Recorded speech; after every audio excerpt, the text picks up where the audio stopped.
جی بیٹا، چلیے پھر آغاز کرتے ہیں وہیں سے جہاں ہم نے کل پڑھا تھا۔ بسم اللہ الرحمن الرحیم۔ رب اشرح لی صدری ویسر لی امری واحلل عقدۃ من لسانی یفقہوا قولی۔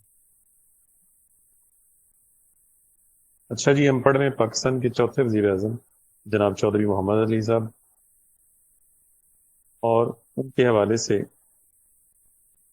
چودھری محمد علی صاحب کا جو دور ہے وہ اس اعتبار سے بڑا امپورٹنٹ ہے کہ اس میں پاکستان کا پہلا آئین یعنی 1956 کا آئین اس میں نافذ ہوا،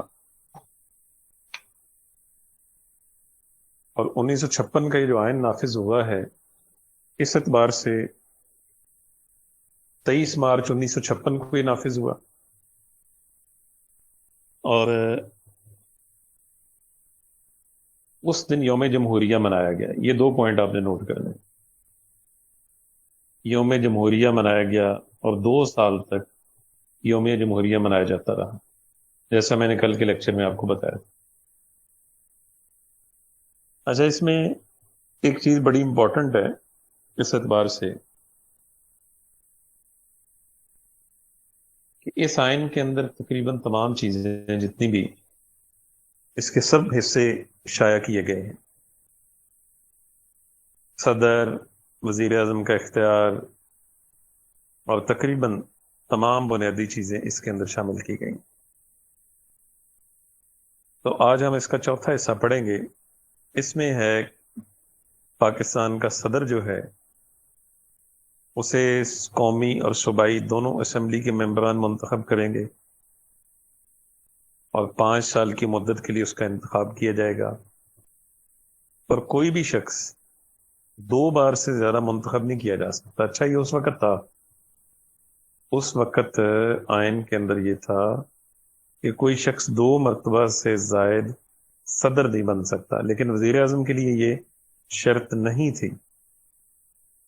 بعد میں مشرف کے دور میں یہ شرط 70ویں ترمیم میں شامل کر دی گئی کہ جو 2 مرتبہ یا اس سے 2 مرتبہ وزیر اعظم رہ چکا ہے وہ تھرڈ ٹائم وزیر اعظم نہیں بن سکتا۔ پھر 18ویں ترمیم کے ذریعے سے اس میں امینڈمنٹ کی گئی کہ وزیر اعظم یا وزیر اعلیٰ 2 مرتبہ سے زائد بھی بن سکتا ہے، اس میں کوئی ایسی بات نہیں ہے۔ اچھا، اسی آئین کی دفعہ 35 میں دستور کی خلاف ورزی یا کسی بدعمالی کے لیے صدر کو اپروچ کیا جا سکتا ہے، اور صدر کابینہ کے مشورے کا پابند ہوگا سوائے ان امور کے جن کو وہ اپنی منشا سے سر انجام دے سکتا ہے۔ صدر اسمبلی میں ایسے رکن کو وزیر اعظم نامزد کر دے گا جس کے ساتھ اراکین کی اکثریت ہو، یعنی فیصلے اکثریتی رائے سے ہوں گے، چاہے کچھ بھی ہو، کوئی بھی لیول ہو۔ سادہ اکثریت چاہیے ہوتی ہے، میں یہاں اس کی وضاحت کر دوں، اگر ایک ووٹ بھی زائد ہے تو پھر بھی بل پاس ہو جائے گا۔ ہاں، یہ تو بات آپ جانتے ہیں نا جی۔ اور اگر اس قانون میں امینڈمنٹ کرنی ہے، یعنی کوئی ترمیم کرنی ہے، تو اس کے لیے 2/3 اکثریت چاہیے ہوتی ہے۔ آگے چلیے، اس میں دیکھیے، پارلیمنٹ، قومی اسمبلی 300 اراکین پر مشتمل ہوگی۔ آدھے لیے جائیں گے مشرقی پاکستان سے، آدھے لیے جائیں گے مغربی پاکستان سے۔ لیکن بیٹا میں ایک اور چیز بتا دوں، اس وقت جو اس کی فارمیشن ہوئی ہے 1 یونٹ کی، تو ایک کیپٹل بنا ڈھاکہ میں اور ایک کیپٹل بنا کراچی میں، 2 ہمارے کیپٹل تھے، یعنی 2 دارالخلافے ہوئے۔ اور جو پارلیمنٹری ایئر ہوتا ہے، یعنی پارلیمانی سال جس کو کہتے ہیں، اس میں ایک بڑا عرصہ جو ہے، یعنی تقریباً 60 دن سے زائد یا تقریباً 60 دن، وہ اسمبلی کا اجلاس ہوگا ڈھاکہ میں، اور اتنے ہی دن تقریباً جو ہے، جو 120 دن ہے پارلیمنٹری ایئر کے، وہ اجلاس ہوگا کراچی میں۔ اب یہ بات طے کر دی گئی، اور اس کے ساتھ ساتھ یہ بھی کہ مخصوص نشستیں خواتین کے لیے بھی ہوں گی، 10 نشستیں 10 سال تک، 5 ایسٹ پاکستان سے، 5 ویسٹ پاکستان سے۔ اچھا، اس آئین کے اندر ہم نے 2 زبانوں کو قومی زبان کا درجہ دیا تھا، ایک اردو اور دوسری بنگلہ، کیونکہ دیکھیں نا وہاں سارا جتنے بھی جو ایسٹ پاکستان تھا سب کے سب بنگالی، 100% بنگالی بولنے والے لوگ وہاں موجود تھے۔ تو اب اس زبان کو نگیٹ کر کے اردو وہاں رائج نہیں کی جا سکتی تھی، تو اس لیے 2 قومی زبانیں کر دی گئی، ایک اردو اور دوسری بنگلہ۔ اچھا جی، اس کے ساتھ ساتھ صوبائی گورنروں کو جو ہے صدر کے مشورے سے تعینات کیا جائے گا، اور گورنر کے لیے جو عمر ہے وہ 40 سال یا اس سے زائد ہے۔ صدر کے لیے بھی یہی عمر ہے، صدر بھی 40 سال سے زائد عمر کا بندہ بن سکتا ہے۔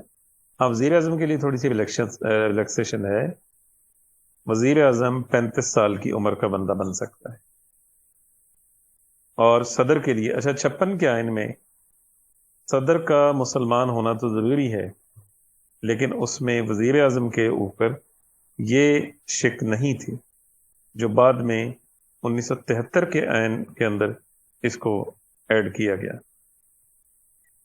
اب آج صوبائی اسمبلیوں کے حوالے سے 300 اس کی نشستیں ہوں گی، 10 اس کے علاوہ خواتین کی مخصوص نشستیں ہیں، اور صوبائی خود مختاری کے اعتبار سے دیکھا جائے، دیکھیں بیٹا، کیونکہ ایسٹرن ونگ کا ویسٹرن ونگ کے ساتھ جو زمینی راستہ تھا وہ تقریباً 1000 کلومیٹر کا، اور جو بحری راستہ تھا وہ تقریباً 2500 میل۔ اب ہر کام کے لیے تو مرکز کو نہیں پوچھا جا سکتا، اب ان کو صوبائی خود مختاری، یا جس کو انگریزی میں کہتے ہیں پروونشل اٹانومی، یہ ان کو چاہیے تھی۔ اس لیے یہ بھی ساتھ ساتھ کہا گیا کہ صوبے جو ہیں وہ اپنے بہت سارے امور ایسے ہیں جن کے اندر وہ خود کفیل ہوں گے، اب اس بات کو تسلیم کیا جانا چاہیے تھا کہ جو نہیں تسلیم کیا گیا۔ اس کے علاوہ 2/5 نشستیں جو ہیں وہ پنجاب سے تھیں، اور یہ بھی قانون اس وقت سے موجود ہے کہ ایک شخص بیک وقت 2 اسمبلیوں کا ممبر نہیں بن سکتا۔ ہاں، الیکشن لڑ کے کانٹیسٹ کر کے وہ دونوں کا ممبر تو منتخب ہو سکتا ہے، لیکن اس کو اسمبلی کی ایک سیٹ چھوڑنی پڑے گی، ایک وقت میں وہ اسمبلی کے ایک ہی ایوان کا ممبر بنے گا، چاہے وہ صوبائی اسمبلی میں بیٹھ جائے، چاہے وہ قومی اسمبلی میں بیٹھ جائے۔ گورنر کے جاری کردہ آرڈیننس جو ہیں ان کی توثیق یا ترمیم جو ہے اس کا حق جو ہے وہ اسمبلی کو ہوگا۔ اب آج اس صوبائی خود مختاری پہ، صوبائی خود مختاری کے اندر یہ باتیں تھیں کہ بین الاقوامی معاہدات جو ہیں ان کو عملی جامہ پہنانے کے لیے پارلیمنٹ کو صوبائی فہرست میں مذکورہ معاملات میں قانون سازی کا اختیار ہوگا، لیکن صوبائی گورنر سے مشورے کے بغیر ایسی قانون سازی نہیں کی جائے گی، یعنی وہ مشورے کے پابند ہے اس لحاظ سے، اور صوبائی مقننہ کو ایسے تمام معاملات میں قانون سازی کا اختیار ہوگا جن معاملات کا تذکرہ ضمیمہ نمبر 5 میں نہیں کیا گیا۔ اب آج یہ پارلیمنٹ نے متوازی فہرست میں مذکورہ معاملات کے متعلق کوئی قانون بنایا ہو اور اس سلسلے میں صوبائی اسمبلی میں بھی کوئی قانون بنائے اور اس قانون کو صدر کی منظوری حاصل ہو تو وہ قانون صوبائی حدود میں پارلیمنٹ کے قانون سے برتر ہوگا۔ کیوں؟ وجہ پتہ کیا ہے؟ میں آپ کو 1-2 باتیں اس حوالے سے ٹیکنیکل ہیں وہ میں آپ کو بتا دوں۔ دیکھیں بیٹا، جو پروونشل اٹانومی جو ہے جس میں ہم نے بڑی تاخیر کی، اگر ہم اس کو اس وقت دے دیتے، یعنی مان لیتے ہم، ٹھیک ہے، ہم مان لیتے کہ ٹھیک ہے بنگالی صحیح کہہ رہے ہیں، ان کو ان کا حق ملنا چاہیے، تو شاید آج پاکستان ٹوٹنے سے بچ جاتا۔ ان کو پروونشل اٹانومی ملنی چاہیے تھی. جیسے ابھی دیکھیں نا، یہ 18ویں ترمیم کے بعد صوبے خود مختار ہو گئے. میں ایک مثال آپ کو دوں، یہ NCOC کے اجلاس ہوتے ہیں نا جی، تعلیمی حوالے سے وفاقی وزیر تعلیم جناب شفقت محمود صاحب اسے کنڈکٹ کرتے ہیں. چاروں صوبوں کے وزرائے تعلیم ان کے ساتھ ہوتے ہیں. اگر کوئی ایک وزیر بھی ان سے ڈفر کرے یا اپنا نقطہ نظر الگ سے بیان کرے تو پھر کیا ہوگا کہ اس ایک شخص یا ایک وزیر کی وجہ سے وہ معاملات کنسنسس کی طرف نہیں جائیں گے. وہ اپنے صوبے میں کوئی اور نظام لانا چاہتا ہے، اس کو اجازت ہے، لیکن جو فیڈرل کیبنٹ ہے یا فیڈرل جو گورنمنٹ ہے وہ صوبائی حکومت کو صرف ایک انسٹرکشن دے سکتی ہے، اپنا کوئی فیصلہ ان کے اوپر نافذ نہیں کر سکتی. کیوں؟ کیونکہ صوبائی خود مختاری ہے اور صوبے جو ہیں وہ مکمل طور پہ آزاد ہیں. ایسا ہی اس وقت بھی کچھ کرنے کے حوالے سے کام کیا گیا کہ صوبوں کو زیادہ سے زیادہ اختیارات دیے جائیں تاکہ صوبے جو ہیں اپنے بہتر نظام کو آگے لے کر چل سکیں. جی بیٹا ایک منٹ ٹھہریے گا، کرتے ہیں. دفعہ ہے 121، کنٹرولر یا آڈیٹر جنرل. آڈیٹر جنرل جو ہوتا ہے وہ ملک کا سب سے بڑا آڈٹ کا محکمہ ہے، اس کے نیچے تمام ادارے آتے ہیں. یعنی جتنے بھی فائنینشیل میٹرز ہیں، فائنینشیل جتنے میٹرز ہیں جو ادارے پیسہ خرچ کرتے ہیں یا صوبائی حکومتیں یا قومی حکومتیں جو پیسہ خرچ کرتی ہیں، اس سب کا آڈٹ جو ہے وہ آڈیٹر جنرل کے انڈر آتا ہے. اور کہتے ہیں کہ اس کے آڈٹ کا طریقہ کار جو ہے وہ ایک وضع ہے، اور اس کو اس حوالے سے اس کی تشریح یہ کی جاتی ہے کہ آڈیٹر جنرل پاکستان میں کسی دوسری ملازمت میں لیا جا سکے گا اور اس کو منصب سے ہٹانے کا وہی طریقہ ہوگا جو ہائی کورٹ کے جج کے لیے مقرر، یعنی سپریم جوڈیشل کونسل ہی اس کو اس کے منصب سے ہٹا سکتی ہے. یہ بڑا مضبوط عہدہ ہے. اس کے بعد آڈیٹر جنرل کی رپورٹ جو ہے قومی اور صوبائی اسمبلی کے امور کے بارے میں شائع کی جائے گی کہ بجٹ کتنا آیا، پیسہ کتنا ایلوکیٹ ہوا، کہاں کہاں خرچ ہوا، کہاں کہاں بے ضابطگیاں ہوئیں. یہ سارا کا سارا کام آڈیٹر جنرل کرتا ہے. مرکز اور صوبوں کے انتظامی تعلقات دیکھیں، ایک پچھلے دور میں تھی کنکرنٹ لسٹ. آپ چونکہ قانون کے طالب علم ہیں، آپ کو اس بات کا پتہ ہونا چاہیے. اس میں یہ تھا کہ سیم امور جو ہیں جو صوبے میں بھی ہیں اور مرکز میں بھی، اب وہ کنکرنٹ لسٹ جو ہے وہ ختم کر دی گئی. اب صوبوں کو خود مختاری دے دی گئی. جیسے کہ میں نے چلے تعلیم کی اگزامپل دی، تعلیم جو ہے اب 18ویں ترمیم کے بعد ٹوٹلی صوبائی بزنس ہے، فیڈرل کا اس کے ساتھ تعلق نہیں ہے. لیکن چونکہ فیڈرل جو ہے وہ اس میں انوالو اس حوالے سے ہے کہ فیڈرل نے وہ تمام کام کرنے ہوتے ہیں، یعنی جتنے فنڈز صوبوں کو ملتے ہیں وہ سب کے سب فیڈرل نے دینے ہیں. جو باہر سے، کیونکہ صوبے ہے تو اپنا سفیر نہیں بنا کے بھیج سکتے، جتنے بھی باہر سے اسکالرشپ وغیرہ آتے ہیں وہ فیڈرل کے پاس آتے ہیں، ہائر ایجوکیشن کمیشن کے پاس آئیں گے. آگے وہ ایلوکیٹ ہوں گے جو صوبوں کا ہائر ایجوکیشن ڈپارٹمنٹ ہے ان کے پاس جائیں گے. یعنی پورا ایک نظام ہے اس حوالے سے جس کو جو ہے وہ لک آفٹر کیا جاتا ہے. اب آ جائیے اس میں اس حوالے سے کہ صوبے اپنا نظام کیسے چلاتے ہیں اور مرکزی حکومتیں اپنے سسٹم کو کیسے لے کر چلتی ہیں، یہ سارا کچھ اس میں شامل ہے.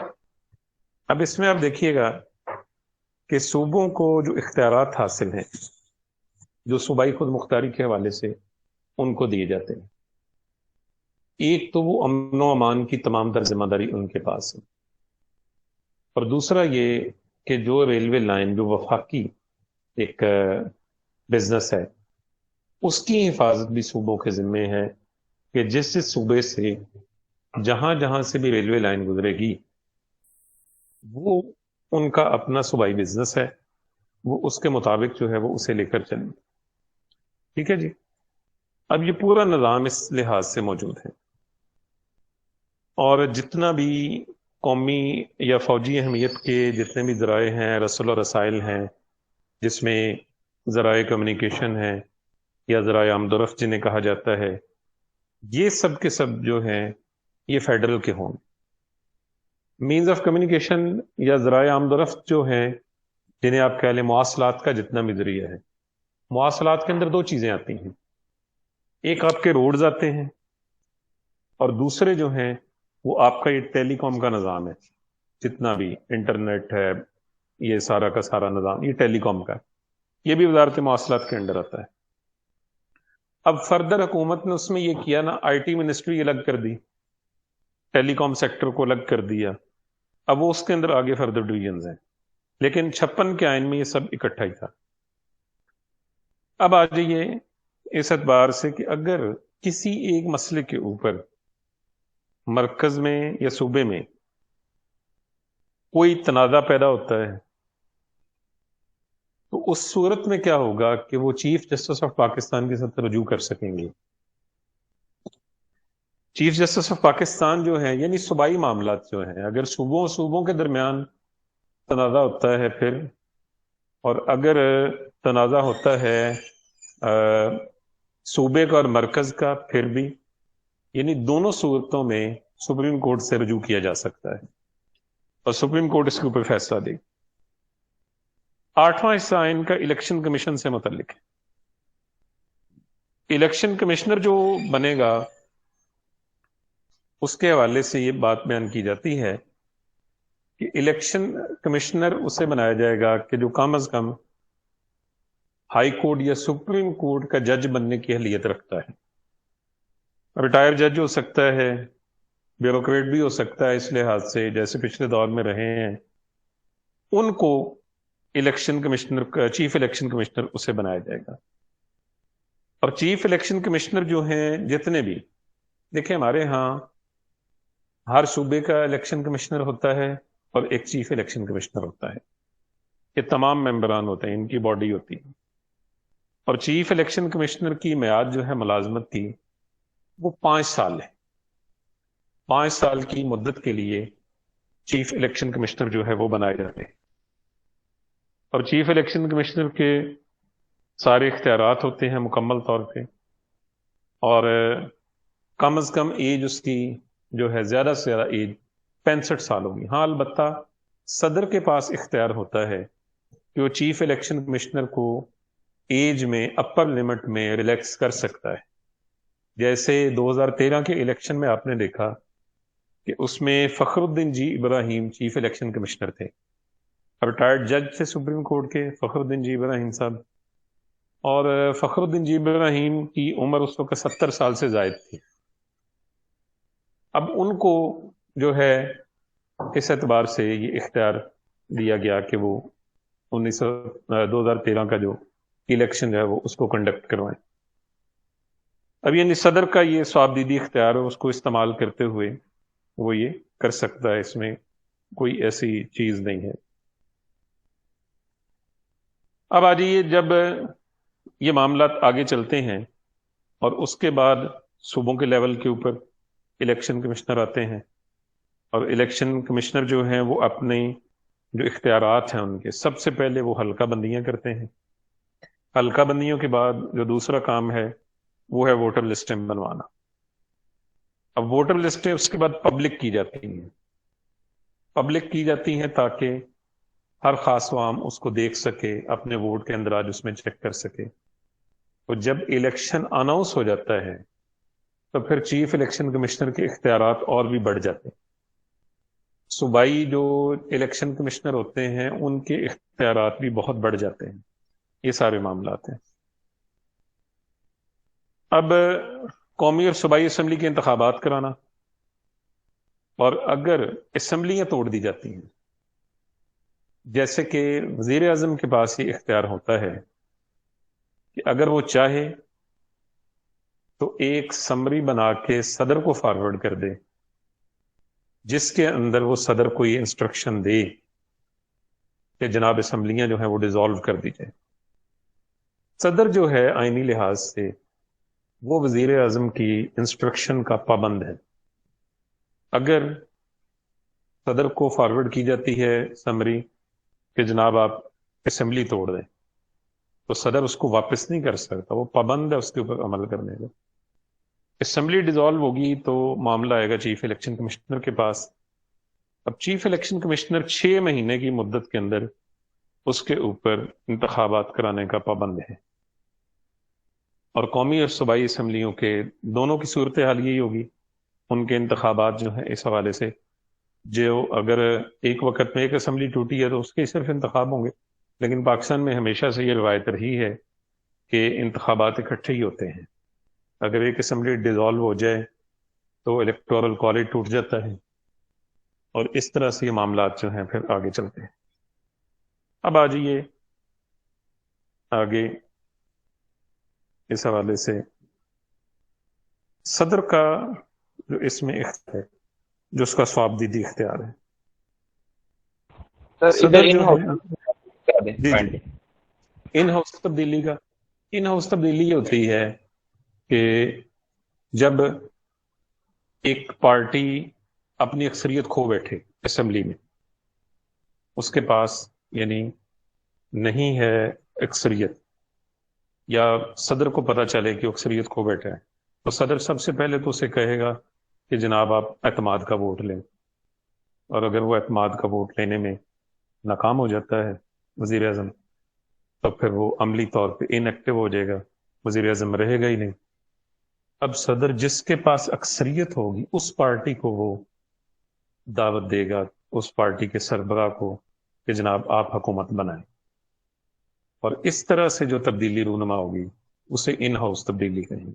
دوسرا اس کا طریقہ یہ ہوتا ہے کہ جن کے پاس اکثریت ہو وہ نو کانفیڈنس موو یا عدم اعتماد کی تحریک لے آئیں، اور جب وزیر اعظم اعتماد کا ووٹ لینا آئے گا، عدم اعتماد کے لیے جب ووٹنگ ہوگی، تو اکثریت لوگ جو وزیر اعظم پہ عدم اعتماد کر دیں گے، تو وزیر اعظم ختم ہو جائے گا. جو عدم اعتماد لے کے آئے ہیں وہی اپنے میں سے کسی بندے کو نامزد کریں گے وزیر اعظم کے طور پہ، اور پھر اس کو ووٹ دے کے وہ منتخب کر دیں گے. یہ ان ہاؤس تبدیلی ہے، یہ اس کا طریقہ کار ہے. ٹھیک ہے جی، یہ دونوں طریقے ہیں.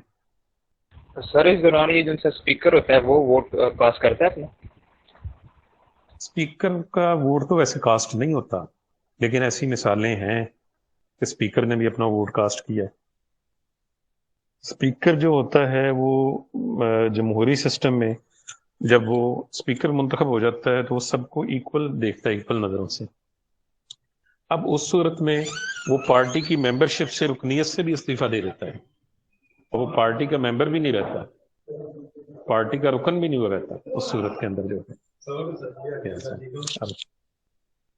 ٹھیک ہے جی.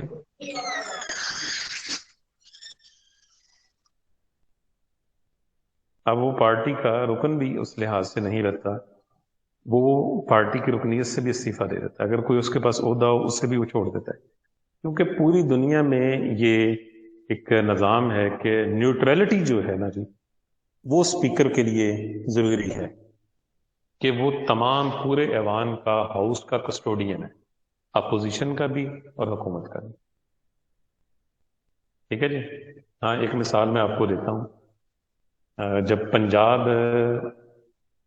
ڈیوائیڈ ہوا ہے 1947 میں، تو پنجاب اسمبلی کی ڈویژن کے لیے جو ووٹنگ کروائی گئی تھی، اس کے اندر اس وقت کی صورتحال یہ تھی کہ دونوں طرف ایک جیسے ووٹ تھے، اور مسٹر سنگا جو کہ کرسچن کمیونٹی سے تھے وہ اس وقت اسمبلی کے ممبر تھے. پنجاب اسمبلی جو متحدہ پنجاب کی اسمبلی تھی، جس میں انڈین پنجاب بھی ہے اور یہ ہمارا پاکستانی پنجاب بھی ہے.